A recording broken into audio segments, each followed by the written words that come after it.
Well, good evening, everyone, and welcome again to Hands Across the Water. With me, as usual, is our Baz and Marcus. How are you keeping, Baz? We'll start with you. How was your weekend, mate? That was all good to yesterday. That's slightly dampened things that we touch, I have to be honest. But yeah, health was all good, family's all good, and we rock on to the next game. So yeah, not too bad, lads. And what about yourself, Marcus? Yeah, all fine, thanks. William, good evening to you. Good evening to Baz and the listeners and viewers. I'm looking forward to tonight's podcast, and as always, looking forward to reading the posts.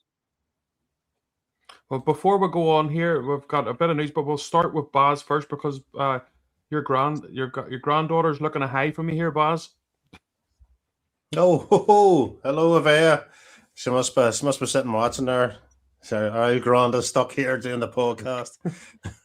So hello Granda to Baz. Avea. Granda Hello, Baz. hello. um, so we'll start off, Marcus. As I say, mate, you've got a wee statement that Rangers have put out. You want to read out? Unfortunately, it's something we don't like having to talk about, but unfortunately, something that we're going to have to talk about today. Do you want to read that out, Marcus? Yeah, I mean, I'm sure everybody's aware of the racist abuse that two of the players were subjected to, which is despicable, and the club have issued a statement which I'll read verbatim. So, following yesterday's game, Dejida Kasama and Manuel Fernandez were subjected to racial abuse on their Instagram accounts. For any player opening a phone and seeing abuse tied to the colour of their skin is simply unacceptable. The content has been reported to Meta and will be reported to Police Scotland. The accounts appear to be anonymous and are not connected to the club in any way. That may make action harder to take, but it does not lessen the seriousness of what happened or the responsibility of the platform involved. Our immediate priority is the well-being of the players involved. We are in direct contact with Dejida and Manny and have offered our full support, both now and through any future judicial process. We are proud that they stood up for themselves by highlighting this vile abuse last night. Manny and Tajidi represent Rangers with commitment and pride. Every time they step onto the pitch, they do so on behalf of the club and our fans. Many supporters have already reached out with messages of support. We welcome that backing. It reflects what the club stands for: pride in the shirt, respect for those who wear it, and a commitment to stand together. So, quite a firm statement, and I think a very prudent one as well. Yes, definitely. As I say, hands across the water, we fully support our two players and say no to racism, as Singing the Blues has said. It can never be allowed, it can never be acceptable. And I was going to say in today's society, it shouldn't be in any society. But unfortunately, Baz face this accounts and they think they can get away with things. I guess maybe it's up to social media to be a bit more on the ball of who they're maybe allowing to sign up to social media sites. You know what I mean? And if things I guess happen, they're easier to catch. But unfortunately, Rangers it's gonna be hard for them, but they're gonna try. But it's not good, boss.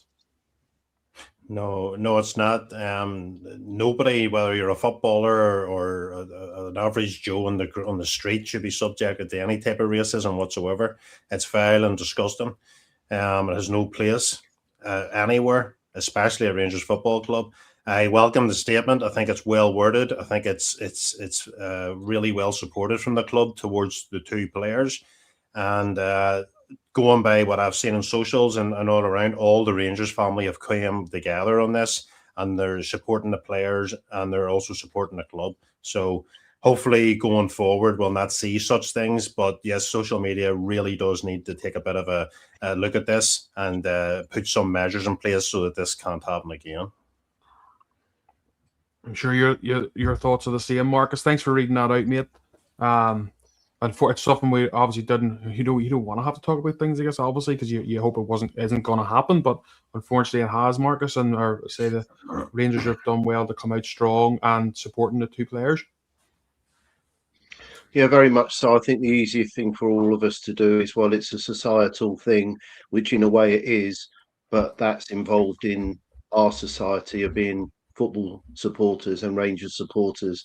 So it needs to be addressed, and I think it's really good that the players seem to be supported by the club and also by the supporters. So Not a very good thing at all. But as I alluded to earlier, I think the club have been firm there with the statement, which is good to see.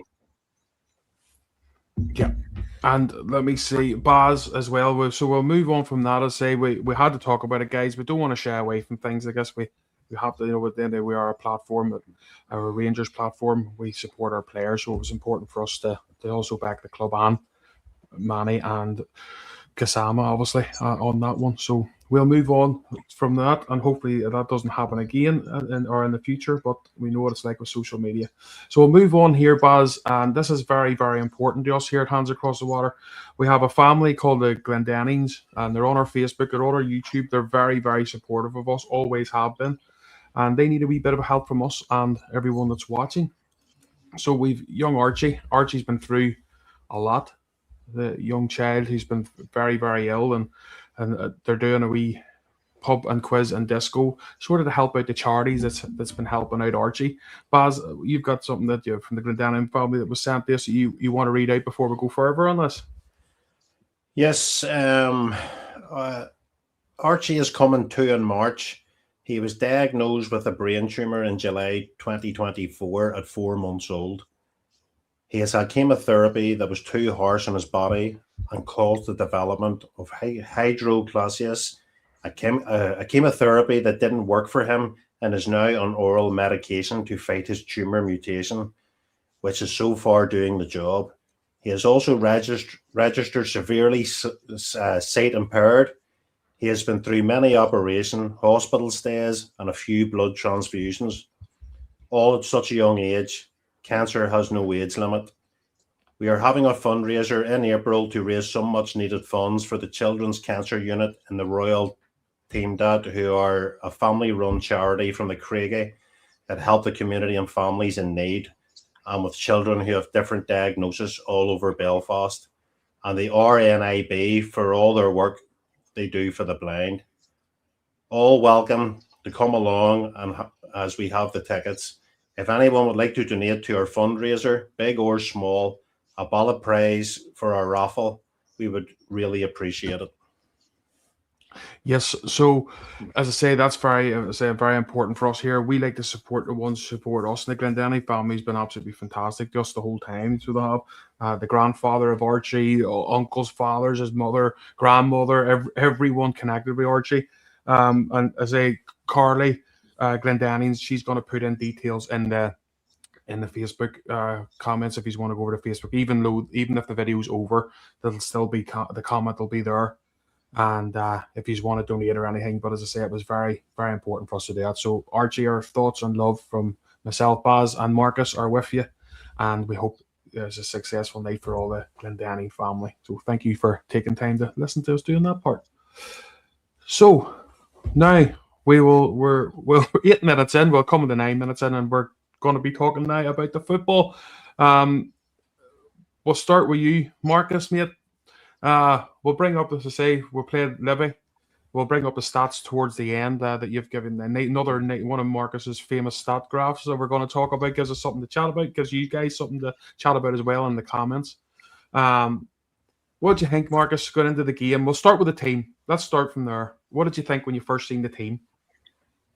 Well, before I start, I want to reply to Stuart's post and say I'm very well, thank you. And it was nice of you to ask, mate. So thank you for that.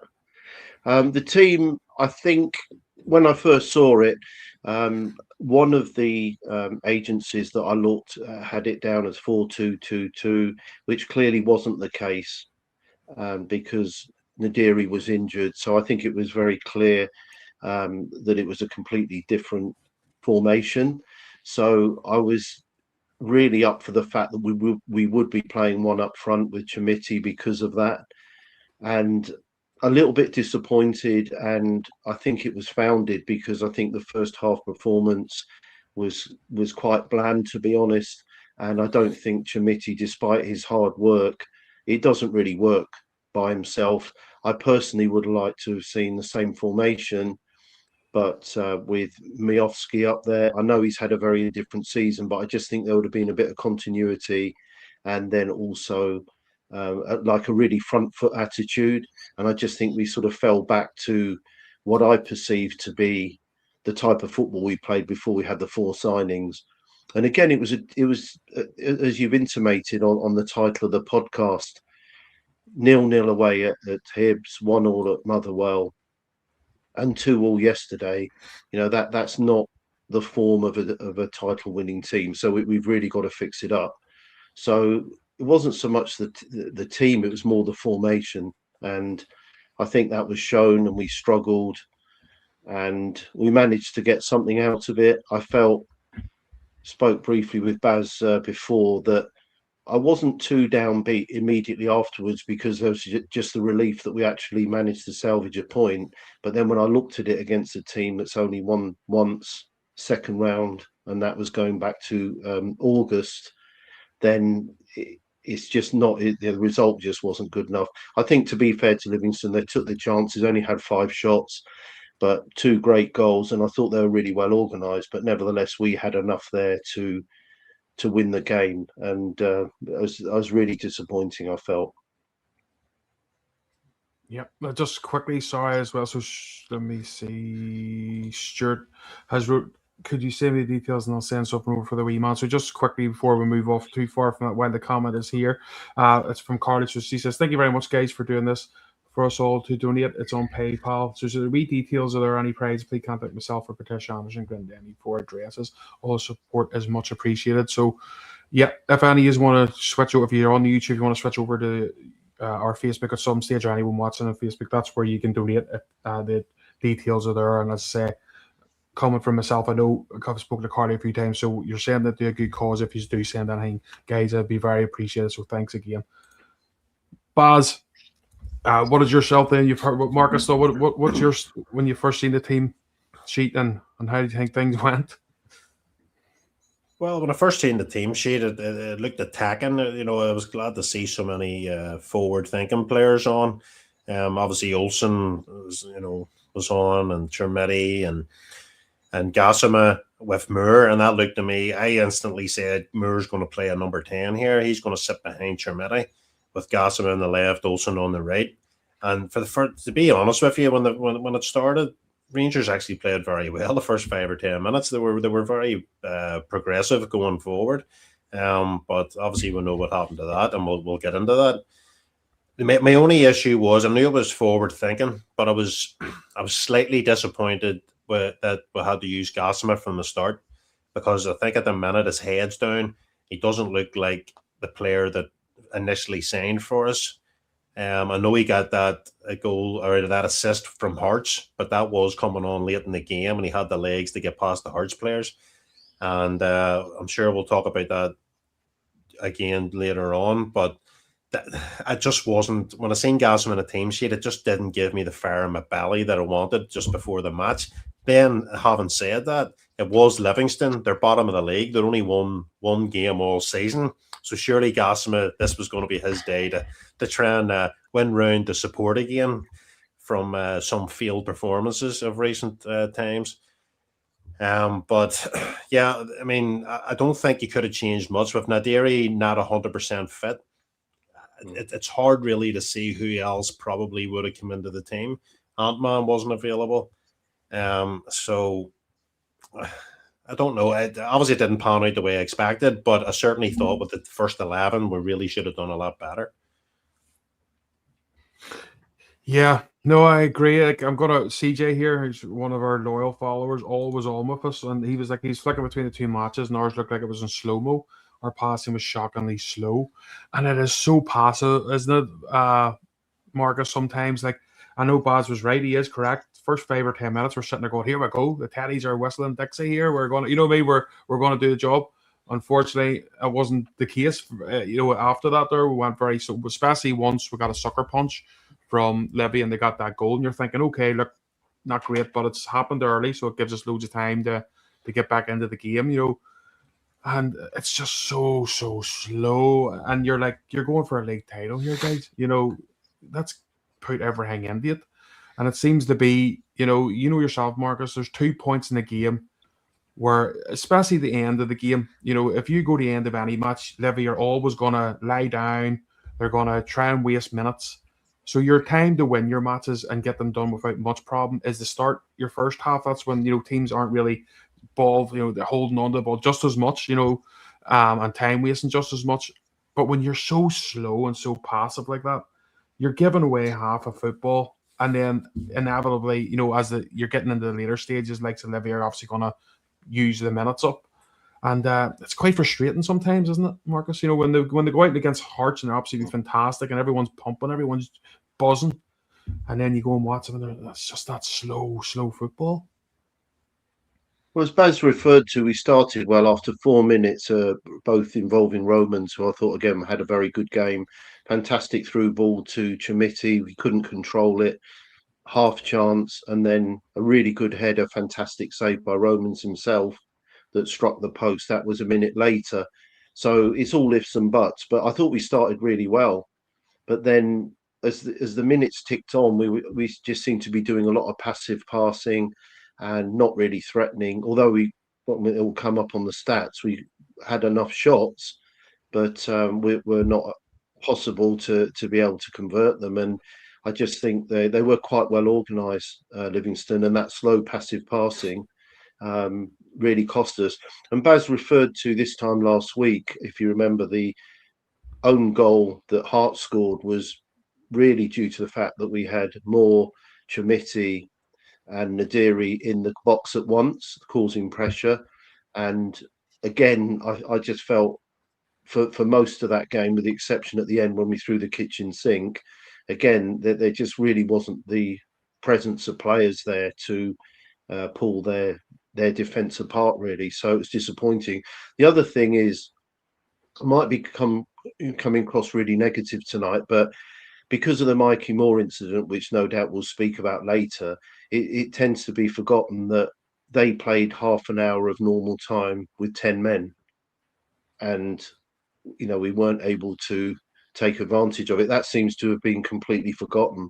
So again, that was really disappointing.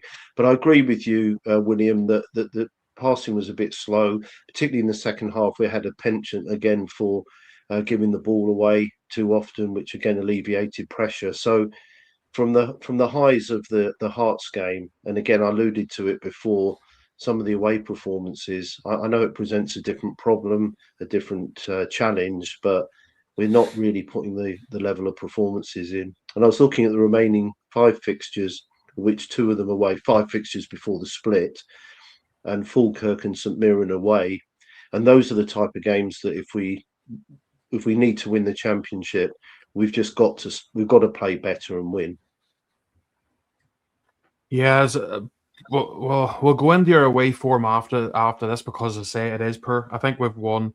Looking at it today, I think we've won 6 away games all season out of a possible 14. And a lot of draws there as well. In between all that, a defeat at Hearts away. So if you want to win league titles, guys, yeah, we know, and when we go to the split, we're going to have 3 away games there. It's definitely going to be Hearts and Parkhead, and it's going to be probably, I think the guesstimation from most is that it could be Hibs away. So you've got to go to these places and win. You just can't keep drawing these away matches or you don't win league titles, Baz. But we'll start off with the goal that we first conceded. John Suter has just got himself the contract. He must have been celebrating that one because he started off pretty poor. Baz, I thought, a needless free kick given away, and then usual Rangers, Baz, a ball into the box. First chance Livy get, and the suckers. Now, a great finish. But still, if you've got that many bodies in the box and no one challenges that ball, goes right to the back stick to your man's foot for him to score the goal. And as I say, John Suter with a stupid tackle he never needed to make in the first place. And you're 1-0 down. Quite frustrating, Baz, but how many times has this happened to us? The unfortunate part is it's happened too frequent all season. And the reality is, with moments like that, that's what could cost you a league title. It's just crazy moments in games that are really killing us. We can have all the possession we want, we can have all the shots we want, we can have all the drives into the box we want. But when you're going to get sucker punched like that, it killed the whole momentum of that team. It completely stagnated the whole thing. And if you look at Livingston, William, we have most of the ground. It's not like we're going to an intimidating place with Livingston crowd everywhere. Most of the fans there are Rangers supporters. It's nearly like a home game in a mini stadium. And so there's no excuses for going away with a hostile ground. That's all right maybe if you go to Aberdeen or Parkhead or Hearts or Hibs or something. But Livingston, that should never have happened. But John Suter gets his new... I envisage John Suter probably would get a new contract. The problem is when John Suter's like Tavernier, it's very split with the support. Some love him, some don't. And when you get a new contract and you put a performance in like that yesterday, it justifies the people that don't really want him there and don't think he's at the level required to play for Rangers Football Club. Because some of the decisions are absolutely awful. You never seen a Livingston player do that the whole game. It didn't happen. Their centre halves marshalled as their defence nearly the whole 90 minutes. We've got a Scottish international who plays for Scotland in their first 11, playing at our club, a former captain of his former club. He's the second in command for captain at our club. And those decisions, when you look back at the end of the season, unless we lift the title, we will rue those mistakes. And I'm not having a massive dig at John Suter. Well, I probably am, but he's a frustrating player. Sometimes he throws his body in the lane and he's fantastic and he does those lovely, lovely things. But you see his footwork with the ball and his decision making outside the box is a serious problem for us. But the problem is, and I'll tell you, this is a great thing, Baz and Marcus, I'll see if you agree.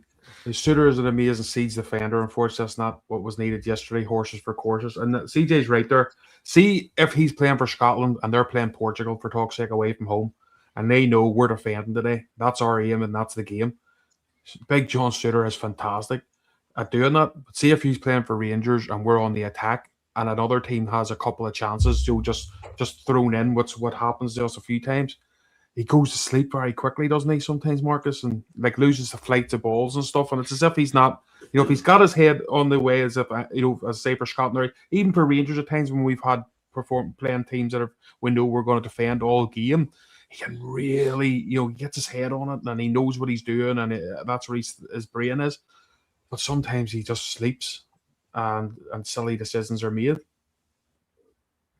I think CJ makes a great point there. He is susceptible to errors. I want to be consistent with what I said with you last Friday, William, that I'm pleased he has been given a contract because he's a senior player, a Scottish player. So I'm pleased he's been given a contract.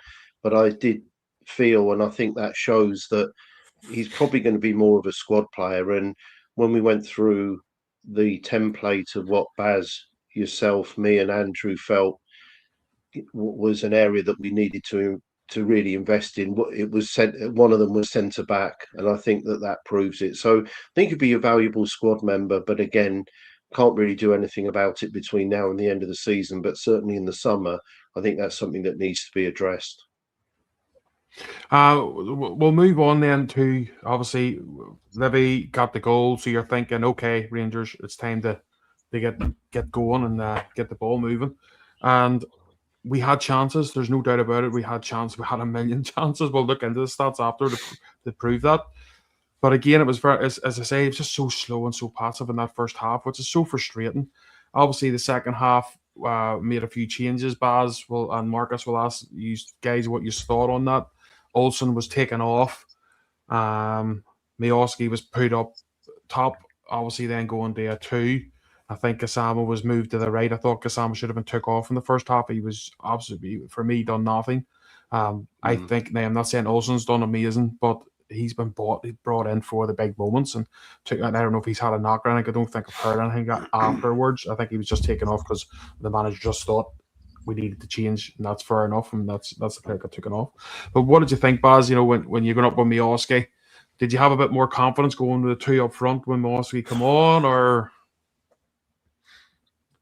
No, not at all. Miowski for me has been very disappointing, except for the game against Alloa. He's been pretty poor, to be fair. He runs around like a headless chicken, to be fair.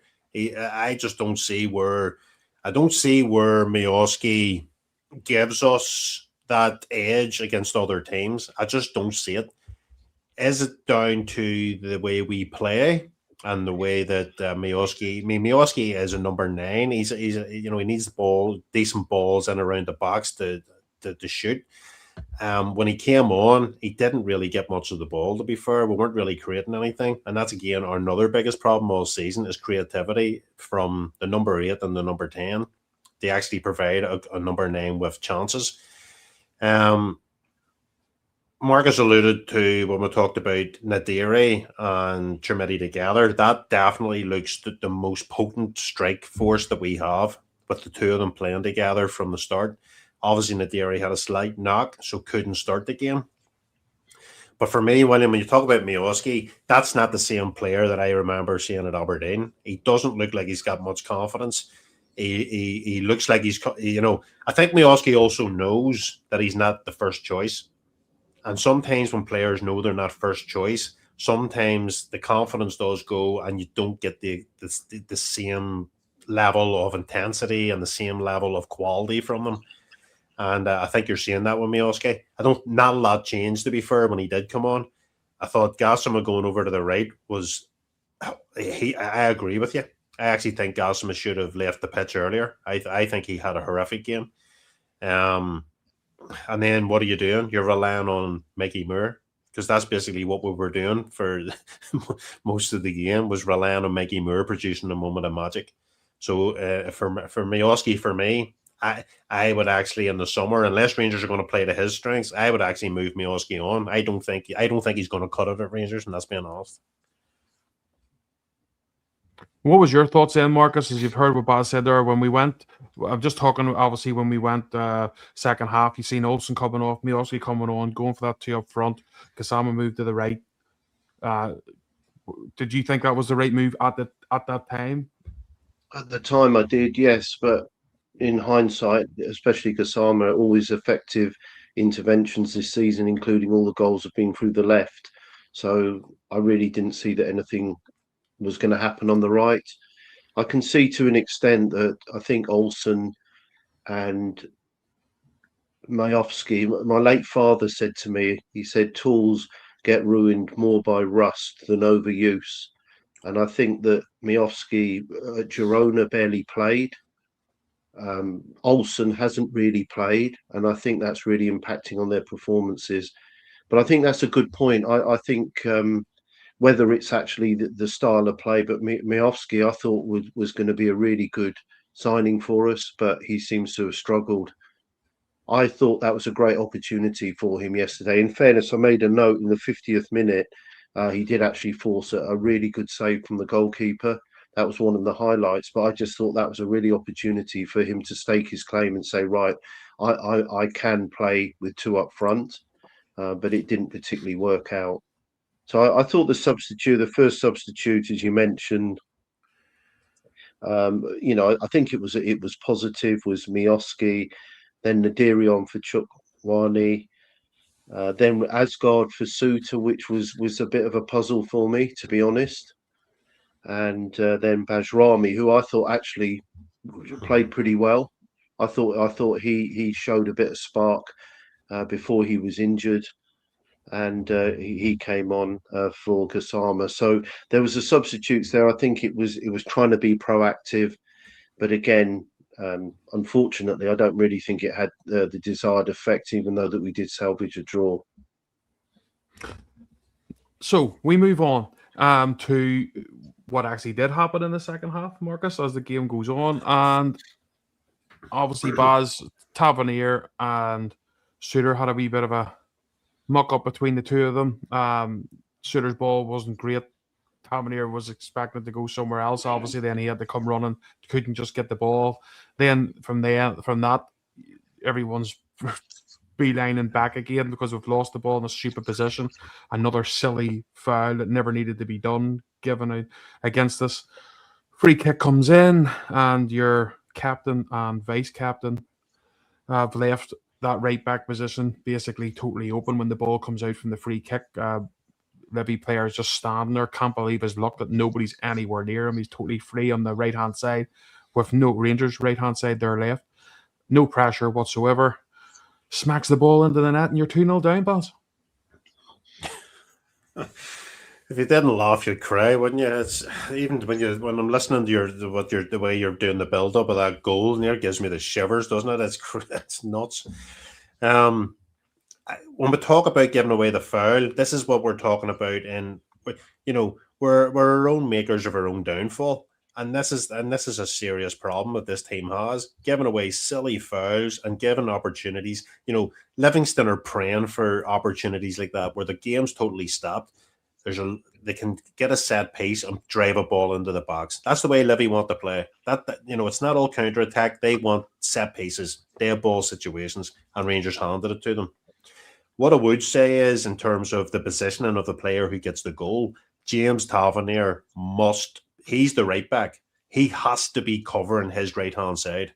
He doesn't look, he doesn't be bothered, and he's completely out of position. James Tavernier doesn't need to be right beside John Shooter there. He needs to be having a quick look over his shoulder to see who's behind him. If James Tavernier does that early before when the ball's in the box, James Tavernier has a better chance of blocking that shot.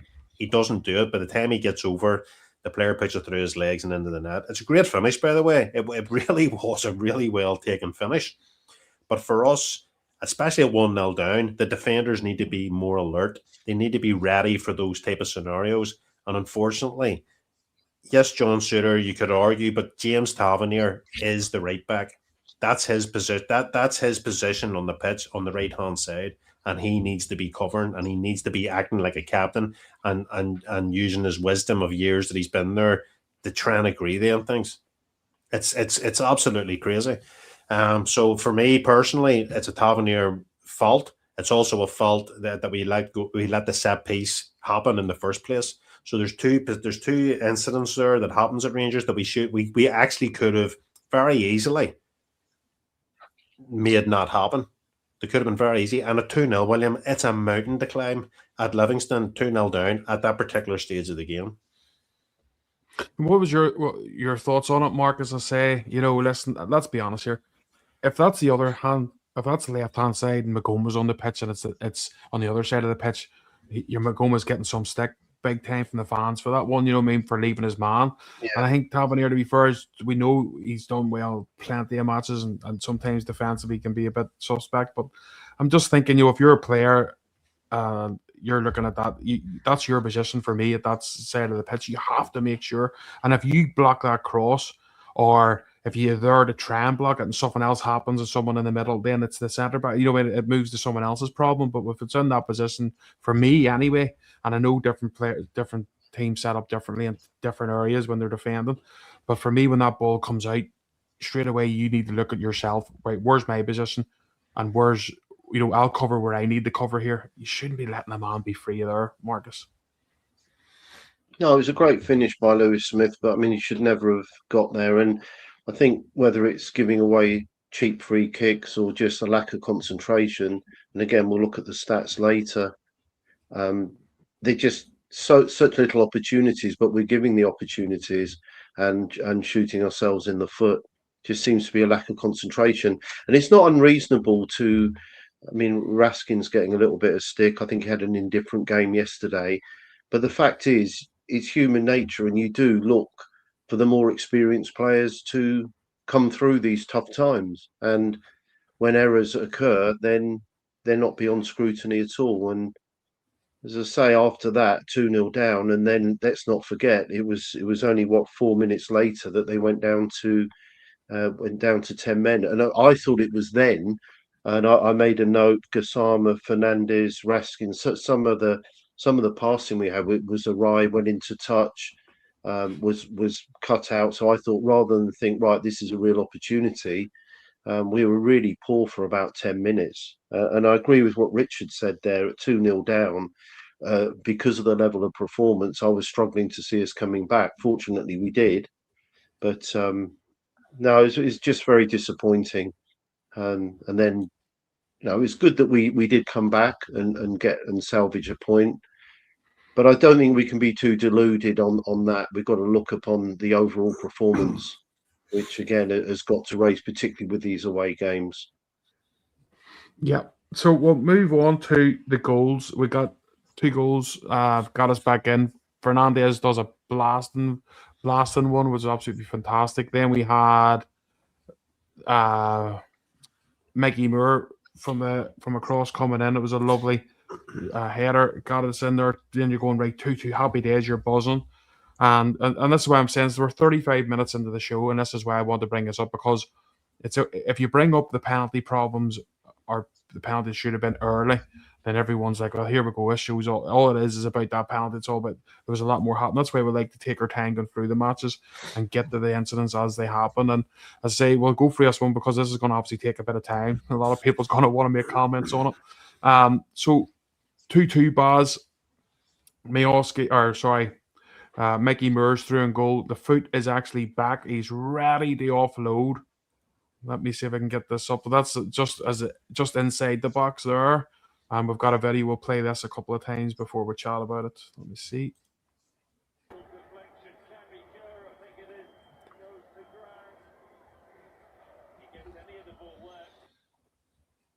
We'll play that once more.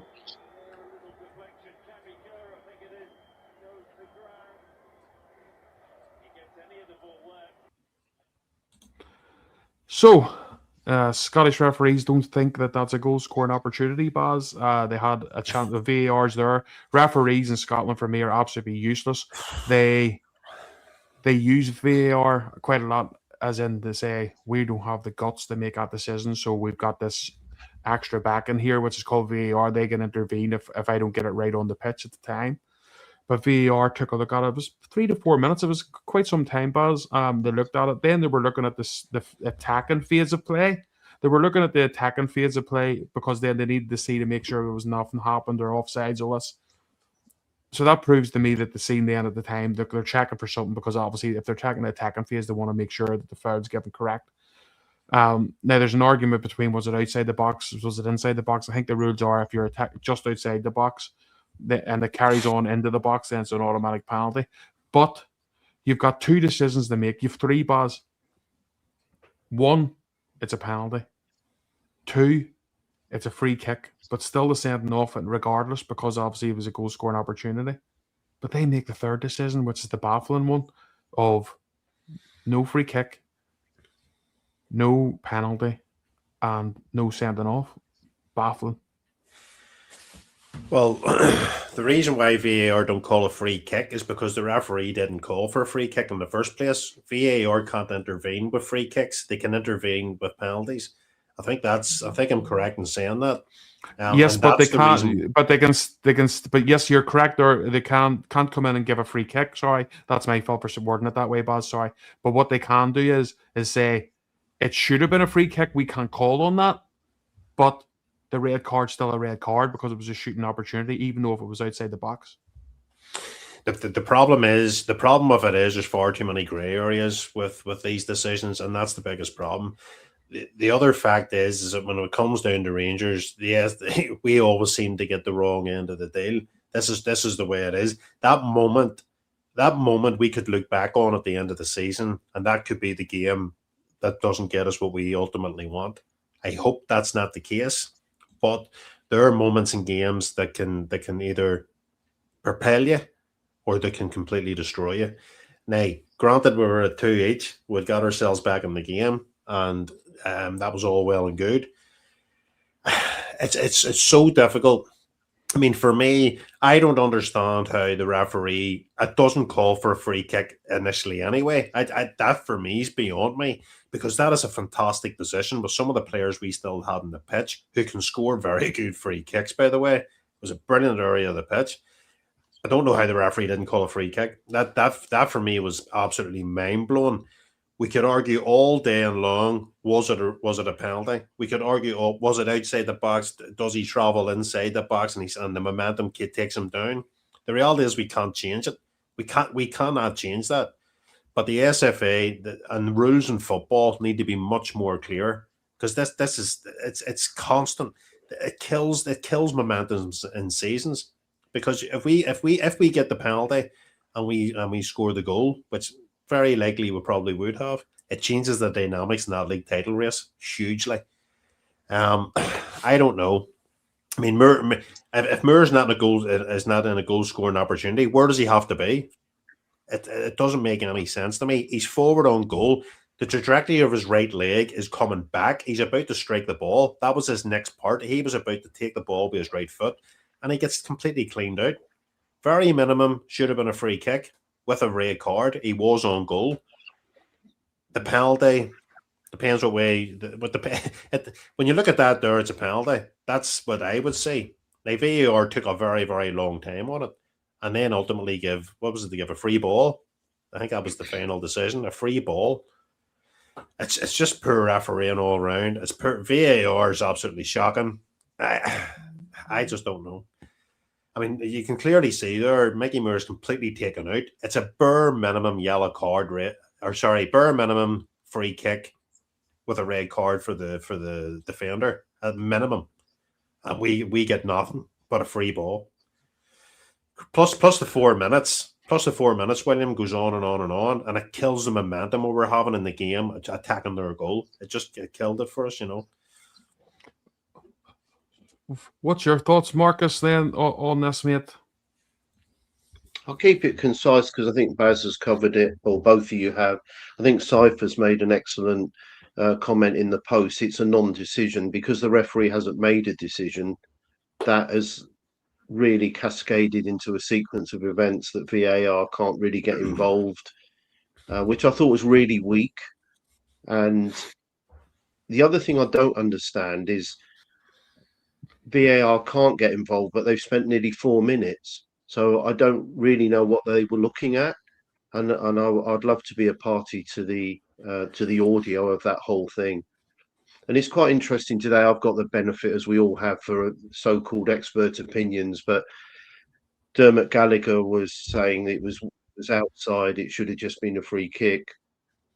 While Keith Hackett is very much what Baz says, and also singing the blues as well, that it was denied a goal scoring opportunity and should have been a red card. So again, it just divides opinion. Sometimes I look at these things, and I do it in other sports as well. And I've got friends who, not necessarily football, but referee or umpire sports, and they sometimes say it's what it looks like. You can pontificate about whatever, but for me, I just think the way it looks like is a penalty, and I can't understand why it took so long. And I'd love to be a party to the audio. I think I also should say, and I think we all agree, that Rangers had plenty of opportunity to win the game regardless. But it's very much a talking point because that is an incident that's happening in the penalty area. Well, it'll probably be, you'll hear the VAR in a couple of weeks' time, and probably it'll be like the one against them in the cup, if you remember. It's a little bit in, but a little bit out. You're like, it's an in or out. If it's in, it's a bloody penalty. Simple as that, But this is when Rangers, this is the difference for me. And I'm telling you, just being a Rangers supporter and watching these games, we are scrutinised to a whole different level. And Baz will tell you, we watch all the games together. There's times where I won't even celebrate goals because I'm like, they're going to look for everything here. There's a fine-tooth comb for every single part of it to see what's went wrong, you know what I mean? And that one to me, it's clear cut, That's my opinion on it, and everyone will have different ones. But and someone in the comments says they can't believe that Scottish referees are still part-time. If they're getting paid a favour, it's a favour too much. They are absolutely useless. I would, and they're going to have to sort this out, Marcus, because as I say, and Baz as well, Baz knows, and I do Baz's head in sometimes. I'll be like, here's a game on the night, Motherwell's playing such and such, Baz's like, no thanks, and I'm like, I like watching the different teams, but the decisions in the Scottish football, guys, I'm telling you, it's some of the decisions are absolutely crazy, and I'm sitting there looking at it sometimes and thinking, I know we feel, because obviously we're Rangers watching Rangers and we're emotionally invested, but if you watch any Scottish game, the refereeing standard is terrible. Willie Compton, there was a chance there for Scottish football they had a couple of guys there who wanted to take on that job at the time, to be the head of the referees, who really were exciting and wanted to change the refereeing in Scotland. And what it's got, they went for Willie Collum, the one that's been there for years, the same standards, is actually getting worse, and they're going to have to invest, Baz, do you not think, in referees, full-time referees, but better than what they've got at the minute, because they are terrible. if there's no such thing as VAR, take VAR out of that situation. VAR doesn't exist. The referee makes a howler of a decision in the first place. It's a shocking decision. I mean, Mickey Moore's completely taken out, regardless whether it's outside the box or inside the box, makes no difference. He's taken out completely. If you watch the trajectory of the ball, William, it doesn't even with the angle the player comes in at, the ball doesn't travel with the angle the player's going, so it doesn't make any sense.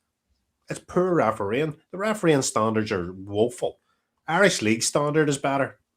And that's not putting the Irish League down, by the way, but that's factual. That the referee in Northern Ireland is who, by the way, are in a lot lower league than what the Scottish SPFL is, have better referees than in Scotland.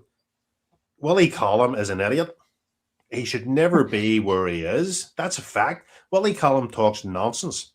Some of them Scottish referees are like wee generals. That's what they are. They run around the pitch like wee generals, dictating the play, and especially when it comes to Rangers, because this is what they do. They constantly make shocking decisions. They're clearly not trained well enough. Their instincts and their analysis of certain decisions are all over the place. We've seen this in other games, William, including Kilmarnock, including St Mirren. There's been very, very poor decisions. You seen that horror tackle that the Celtic right back done?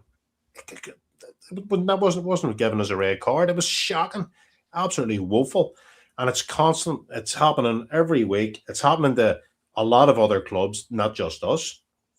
And the SFA need to get their house in order, and they really need to get the standard of refereeing up to a higher spec.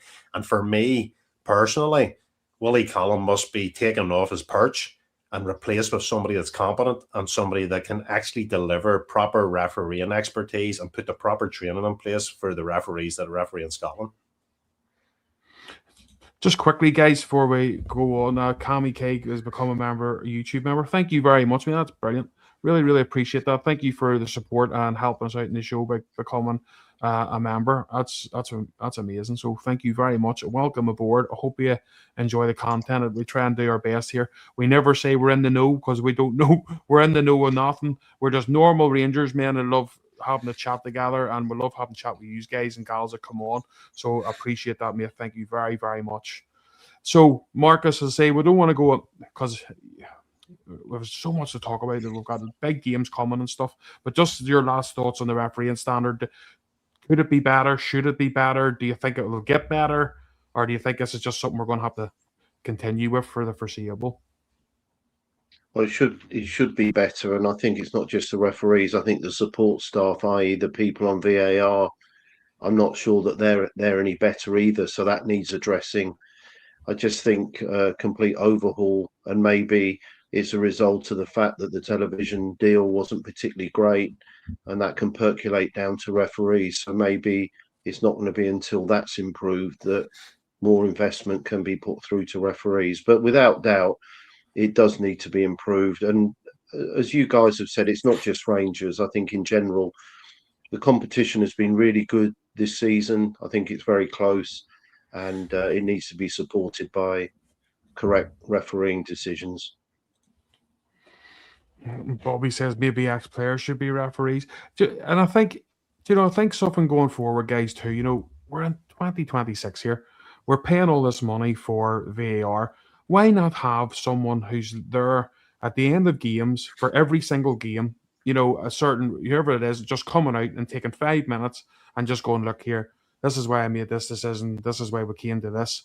See this 2 to 3 weeks waiting on Willie Collum and his crappy wee podcast coming on and going, here's how you get shafted this 4 weeks ago. We're sorry about that, but we'll try and do better. Until next time, folks. Do you know what I mean? That's not good enough. It's really, really frustrating. But he needs to be demanding better. He needs to be going, I don't know. The fact that you need to have a podcast show just about your poor referees who are under you every so often to make apologies on useless decisions and balls ups, that cannot be right. Like that is second-rate nonsense. And as Baz says, the Irish League over here, we're not great. The football standard's not amazing and stuff. But my God, when it comes to referees, they make the odd mistake. They have no VAR, obviously, in Northern Ireland. It's just the normal see it and call it as you see it. and we don't always agree at times. So it was a dubious decision in the Glentoran Liverpool game where he gave Baz a ribbon over.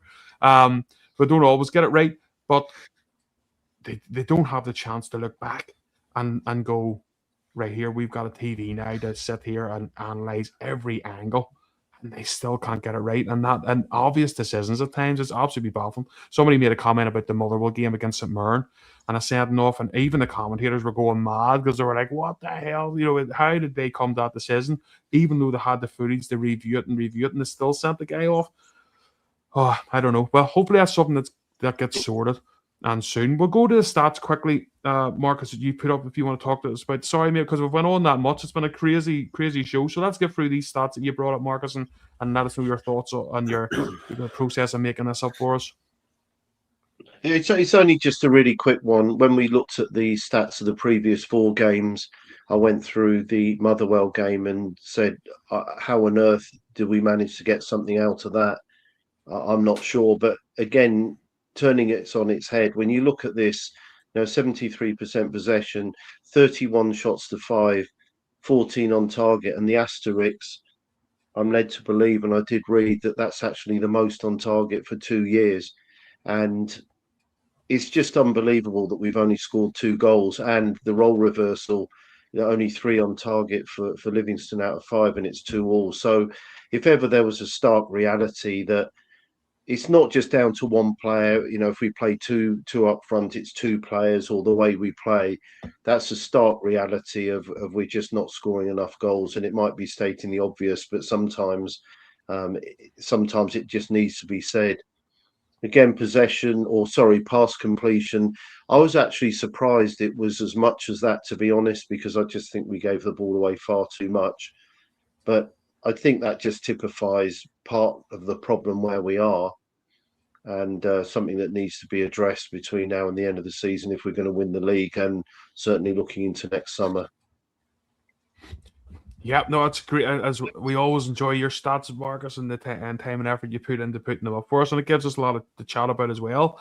So, Baz, what did you think? As say, Marcus, we got it's pretty good insight into the stats. The pass completion, and I agree with Marcus. I didn't expect it to be as high, but the problem for Rangers is too how many times in that last 30 minutes when we had the 10 men, we still passed balls out way too far and they went out for a throw-in. There was other balls launched into no man's land and went out for goal kicks to Livy. And you're going, you just want to tear your hair out, don't you? But it's all about being calm in those moments, isn't it? Though, as Marcus says, if you look at the stats, it shows you in most of the game, the 84%, the passing was there. But when you need to just have a cool head and keep working the ball, that's when we make silly decisions, and a lot of that pass completion went down in percentage. Well, the reason why the pass completion is quite high is the obvious thing that we're very passive with how we move forward. So a lot of that is centre backs having multiple passes to each other, passing out to the fullback, passing back in. So that retains a high level of pass completion. Where you're losing is when maybe the likes of Nico Raskin is bursting through the middle and just needs a decent ball out to the right and can't really find his man. That's when it becomes a problem. Or again, as we allude to, hitting the ball that hard that it goes out of play. I mean, Big Fernandez done that. I thought he was taking a shot with the pass that was meant to go to Romans. He blasted it. It was a mental sort of pass. So them sort of things, the pass completion is generally down till, if you look at Man City have a massive pass completion because they don't always make forward runs. They pass at the back, they're waiting an opportunity to move. So their possession's quite high. Shots on target is 14. And the reason why I'm saying that specifically is that if you look at what Singing the Blue says about the Livy keeper, and we haven't actually mentioned the Livingston goalkeeper, he actually had a very, very good game. He was very solid in between the sticks. It was he'll probably not have a game like that the rest of the season, to be fair. Everything that was going to him, he was either catching or he was in the right position and he looked well up for it. So the stat with shots on goal, a lot of it was down to good saving from the goalkeeper as well. But the reality is with stats, I always say this, you see when stats come up at the end of a game and when you look at the pass completion, the XG goals conversion and all this stuff, and it's great. And there are things you need to work on to motivate your team and make them better. But ultimately, the main stat at the end of the game is the scoreline. It doesn't matter. It makes no difference about anything else. And when it's 2 each, and you look at those stats, Marcus, it's criminal of how we ended up in a draw. It beggars belief. Now, you can look at the defenders for mistakes, which they did do. There were bad mistakes, giving away costly free kicks, not marking your man when the ball came into the box. But your strike force have to be better and more clinical in front of goal. There was a few shots were very passive. Chermiti tries to pass a ball in. There was a great opportunity for him just outside the 6-yard box. Now, instead of driving his boot clean through the ball and just smashing it into the net like Fernandez did, if Chermiti had tried the same sort of thing, he might have had a better chance. I don't understand strikers in the box side passing. You take the whole pace out of the ball. You blast it. You don't know what's going to happen. It can come off a defender's ass, go into the net. It can come off the crossbar, back under the goalkeeper, into the goal. But I think you have a slightly better chance. A passing shot gives the goalkeeper that extra wee bit of vital time to make the save. So we need to be better in the offensive. And we need to get Chermiti, by the way, who we haven't mentioned too much. He needs to be scoring in regular games, not just the Hearts games and not just the Celtic games. He has to be better and he has to be more clinical in these away games, because you see, if he's not, we may miss out on something at the end of the season. If we can rough that diamond edge a wee bit better, I think we're onto something. But definitely, when you look at the stats, clinical and much more braver with their shot taking. So there you go. You've heard it from Baz, and that was Baz when he used to play in the midfield as a footballer. The toe poke, always go for the toe poke. Hang it. So Marcus, that's to say we've got a few minutes left here. Yeah. What's your thoughts now? Because you're the voice of reason on here, man. You're the voice of calm. People like the. So you're going to do something for us here and tell us we're still in a fight, and which we know we are. But what's your thoughts looking into the games ahead? Because we know with our away form, it's not been great. We need to improve it. We have to trust that Danny Rowe will get it right, obviously, away from home. With big games against Celtic coming up, our next few pods are going to be mental, as you know. We've got Celtic in the league, we've got Celtic in the cup, and we've got cup finals everywhere. Every game's a cup final now. What's your thoughts, Marcus, going into it, albeit we had a bit of a we dig in the stomach yesterday, but can we dust ourselves down and get this right? Just very quickly, I commend Blue Mac. He put in an excellent post just as we were coming up to the stats, some really good details on XG, etc. So that was really enlightening. Right, in answer to your question, it's strange because when I look at the home games, obviously Celtic, there's going to be a special atmosphere. Of course there is. There always is, the league game, but I'm quietly confident about that, as I am Aberdeen at home and Dundee United at home. I think at Ibrox, the atmosphere is great and the players seem to be up for it. But as I alluded to at the start, it's the St Mirren away and Falkirk away. They're the games that we've really got to improve. There's 10 games left. We go into the split, so even I can work out there's 30 points at stake. So I think all the clubs, with the exception of Celtic, playing that catch-up game. There's very much a block of a week, a weekend, and then Sunday evening we can see what unfolds. And I'm sure there are going to be changes. So I don't think that in any way, shape or form that we're out of it. I think what the three of us are saying, and maybe I'm dangerous talking on behalf of you two boys, but I just think the concern was the level of performance. I think we're still in it. I still think if we have a level of performance similar to Hearts, then I think that we can win the league. However, the away games and the level of performance yesterday, and you've got to beg the question, have some players actually got the stomach to be league champions? That's where the question arises. And that's my concern. So I think in terms of points, in terms of games, in terms of opportunity, I've got absolutely no doubt that Rangers can win the league. I think we've got the best manager in the league, without doubt. However, there are some fault lines that we've discussed tonight that do need to be raised between now and the end of the season. That's particularly the away games and the away games as well. However they're drawn when we come into the split. That's my opinion. I'll be interested to see what you folks think about that. Yeah, that's Baz. Well, we'll let Baz answer that one, and then I'll sort of close it off. Baz, what Marcus has already asked there. What's your thoughts, mate, and how you think it's going to go? As I say, with we punch in the stomach, but you need to look at positives where you can find them, and there is a lot because we've closed that gap incredibly. From where it was, we never believed we were going to be in this situation. If you had a look even 3 months ago, you'd have laughed at people would have laughed at us, Baz, if we had a Derd come on here and say we're going to win the league or we're still in the league title then. So it's great that we can do it now. A lot of twists and turns, Baz, but how do you think it's going to go just from now, your gut instinct? What I would say is Danny Rule's actually done that exceptionally well, and we've been used to him winning very regular. When we're getting setbacks, we actually haven't been used to it under this manager's tenure, so that does tend to bring the support down slightly. The positive from yesterday is we were 2-0 and we came back to 2 each, and we can argue about the penalty, etc. We could have easily won that game. So that's the positives. On that, I think that it showed good grit. The players were still playing for the manager. They were playing for the fans. They were trying to get the goals back, regardless of being. They should never have been in that position, but obviously they tried to claw their way back out, and they were very, very close to doing so. So you have to take the positives in that. They didn't put their heads down, and we didn't go on to lose the game 2-0 or 2-1. We did get a point, which at the end of the season, if Rangers win the league by a point, we can look at that game and say that's where the winning mentality came from, because they were able to claw themselves back. They're the positives you've got to look at. You can't look back now.